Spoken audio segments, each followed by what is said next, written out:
Halo, selamat pagi Ibu Marina yang mengampu mata kuliah Psikologi Perkembangan. Selamat pagi rekan-rekan kelas karyawan kelas D Psikologi Perkembangan.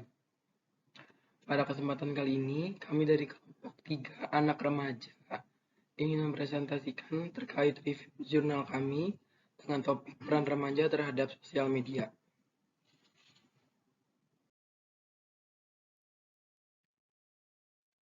Kelompok kami terdiri dari Esther Tandi, saya sendiri Muhammad Alfa Wicaksono, dan Yuanita Marini Nagel. Baik, kita akan masuk kepada chapter pertama. Namun, sebelumnya saya mohon maaf jika suara saya tidak terdengar begitu jelas karena suara saya sedang serak. Di chapter pertama ini, saya akan membahas terkait peran harga diri terhadap fear of missing out atau FOMO pada remaja pengguna sosial media.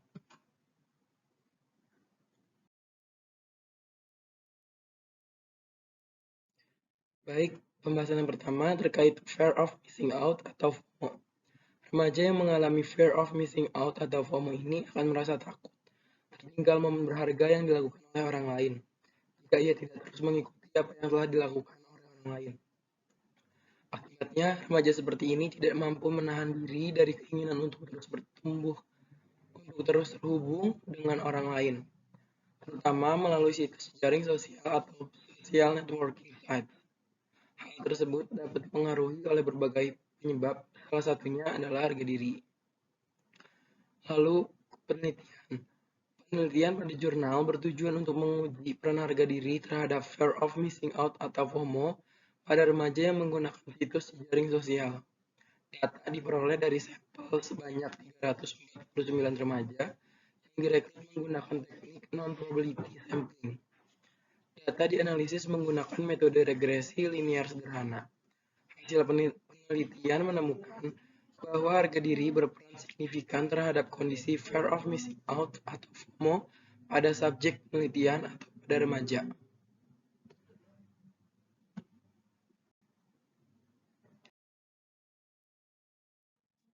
Selanjutnya, kita akan masuk ke dalam pembahasan.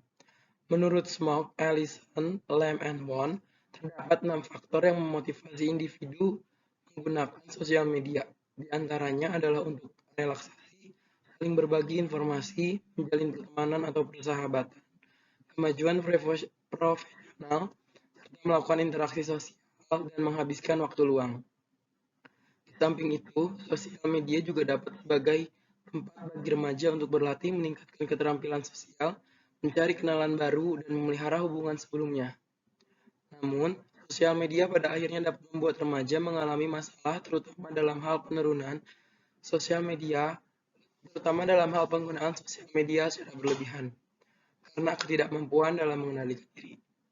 Survei dari Australia Psychological Society menemukan bahwa remaja mengakses sosial media sebanyak 5 kali atau lebih per hari. Remaja menghabiskan lebih banyak waktunya untuk melakukan pengecekan, merefresh, atau menggunakan sosial media ketika mereka akan tidur, setelah terbangun, ketika sedang makan, berjalan kaki, dan berada di kelas, bahkan ketika sedang mengemudi.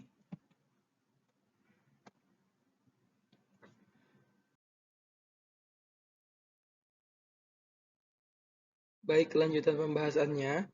Ketika remaja tidak mampu mengatur dirinya dalam situasi ini dan akhirnya menggunakan sosial media secara berlebihan, mereka akan jatuh pada kondisi psikologis yang disebut dengan fear of missing out.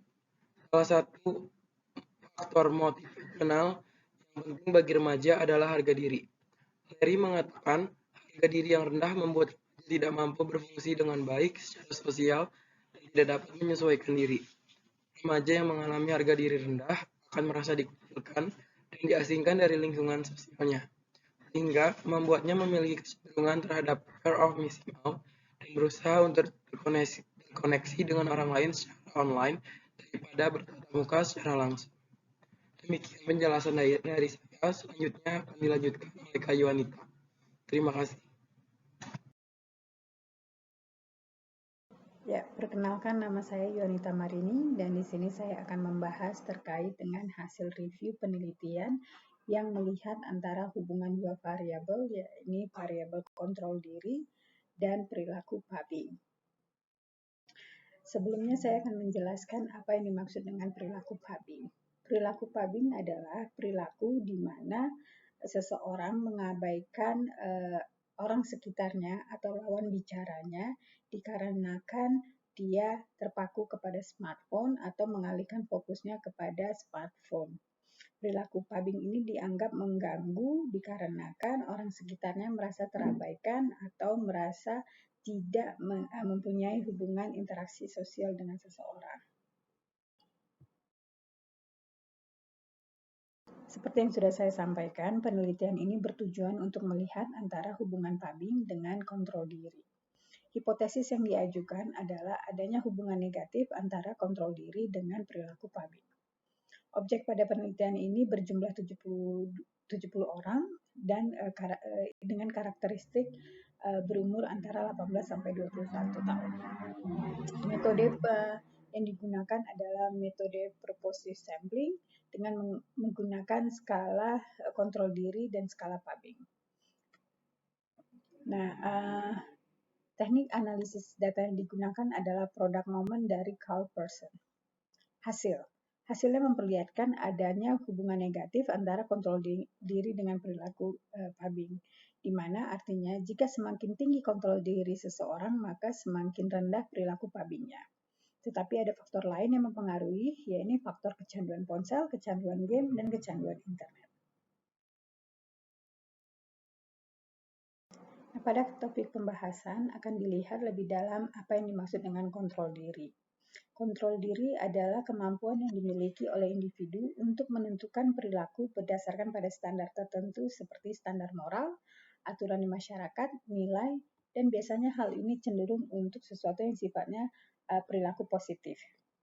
Individu yang memiliki kontrol diri yang rendah, contohnya pada kasus ini, maka akan mengabaikan lingkungan sekitarnya, sibuk dengan smartphone, serta tidak melakukan interaksi sosial. Nah, kontrol diri sendiri terbagi menjadi tiga aspek, yakni aspek kontrol perilaku, kontrol kognitif, dan kontrol keputusan. Contoh pada perilaku terkait kasus, maka perilaku remaja yang terlalu fokus pada smartphone sehingga mengabaikan lawan bicaranya. Individu yang kurang mampu mengkontrol dirinya cenderung lebih mementingkan diri sendiri, kurang sensitif terhadap penderitaan dan kebutuhan orang lain, tidak ramah pada kebutuhan terhadap orang lain. Nah, pubbing terjadi pada saat berkumpul bersama dengan teman, keluarga, ataupun pasangan. Alasan individu melakukan pubbing disebabkan karena merasa bosan dengan lawan bicara, bermain game, mengakses media sosial, maupun tidak nyaman dengan lawan bicara. Orang yang melakukan pubbing pada orang lain menyebabkan adanya muncul perasaan tidak dihargai dan perasaan negatif lainnya. Pubbing dipengaruhi oleh beberapa faktor, antara lain kecanduan ponsel, kecanduan media sosial, kecanduan game, dan faktor kontrol diri yang berfungsi sebagai prediktor negatif untuk berbagai jenis perilaku adiktif.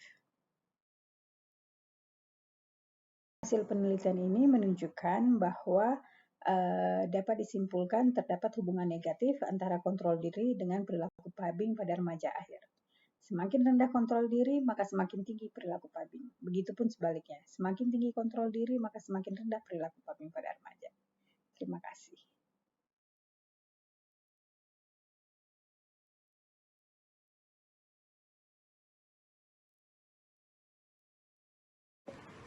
Selamat siang, sore, dan malam untuk teman-teman semua. Pada hari ini saya akan menyampaikan presentasi dari kelompok kami di chapter 3, itu perihal adiksi media sosial pada remaja pengguna Instagram dan WhatsApp. Untuk di era zaman saat ini, untuk media sosial sendiri dan media komunikasi tentunya sudah banyak ya rekan-rekan semuanya. Dan untuk di handphone kita semua pasti juga udah banyak sekali nih aplikasi-aplikasi media sosial untuk memperlancar komunikasi kita seperti WhatsApp dan Instagram contohnya.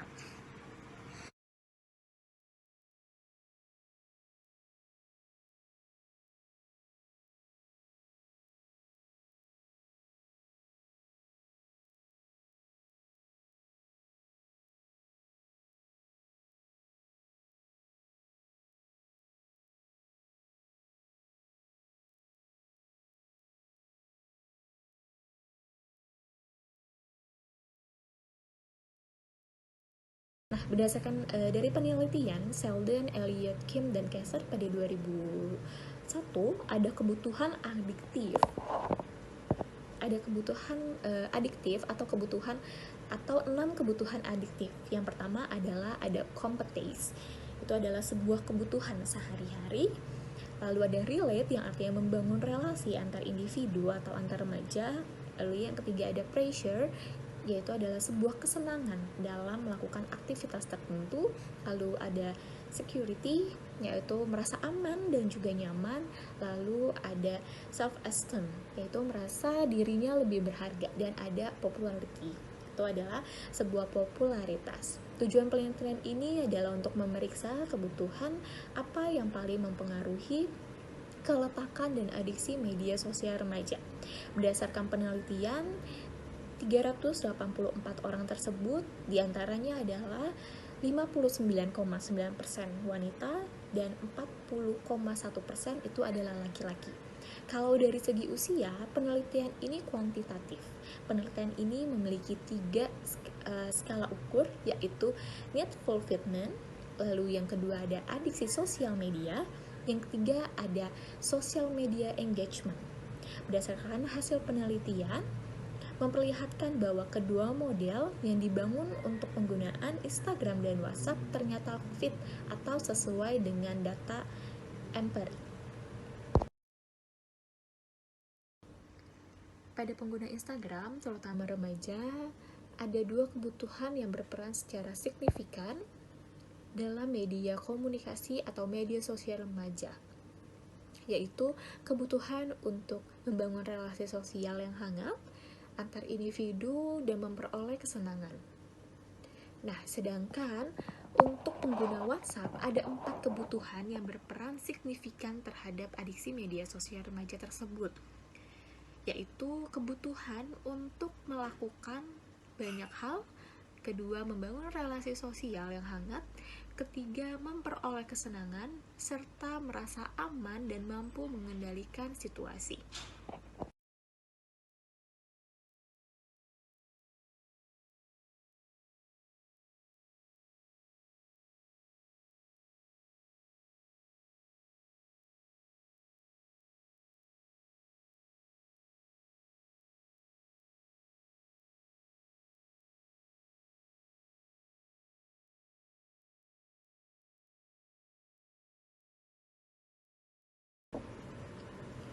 Adiksi media sosial dan Instagram memang penting untuk diteliti karena ada beberapa alasan. Yang pertama adalah mayoritas riset terdahulu sifatnya masih lebih luas karena berfokus pada adiksi internet. Lalu yang kedua, media sosial memberikan platform untuk bervariasi dan luas bagi individu untuk berinteraksi dan terkait dengan banyak orang, sehingga pengguna media sosial masih jangkauan sosial yang lebih luas, memiliki pengaruh yang besar, dan menjadi terkenal. Yang ketiga, penyebab internal yang banyak dilibatkan sebagai penyebab adiksi sosial media adalah tipe kepribadian. Hal ini menunjukkan bahwa meskipun ada risiko di dalam penggunaannya, media sosial berperan dalam mengakomodasi proses komunikasi untuk meningkatkan relasi sosial secara online, termasuk membantu individu untuk melakukan perkembangan diri dan regulasi emosi.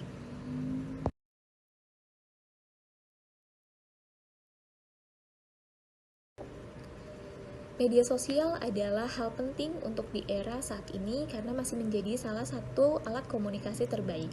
Namun, berdasarkan hasil penelitian, media sosial juga memiliki dampak negatif, yaitu resikonya pengguna sulit untuk mengendalikan dan terlibat secara berlebihan dan adiktif. Terpenuhinya kebutuhan competence, relatedness, pressure, security, self-esteem, dan popularity ini akan meningkatkan durasi pengguna internet, yang mana hal itu berkaitan positif dengan adiksi internet. Ketika individu menganggap bahwa dirinya menikmati dan merasa banyak sukacita dalam penggunaan media sosial, maka dirinya akan merasa semakin intens dan terlibat di dalamnya. Hal ini dapat dihindari dengan cara membatasi waktu kita dalam menggunakan media sosial atau internet. Karena kedekatan dan kelekatan individu dengan media sosial rentan mendorong individu kepada adiksi sosial. Segala hal yang berkaitan dengan media sosial semakin lekat, maka akan semakin tergantung individu dengan media sosial.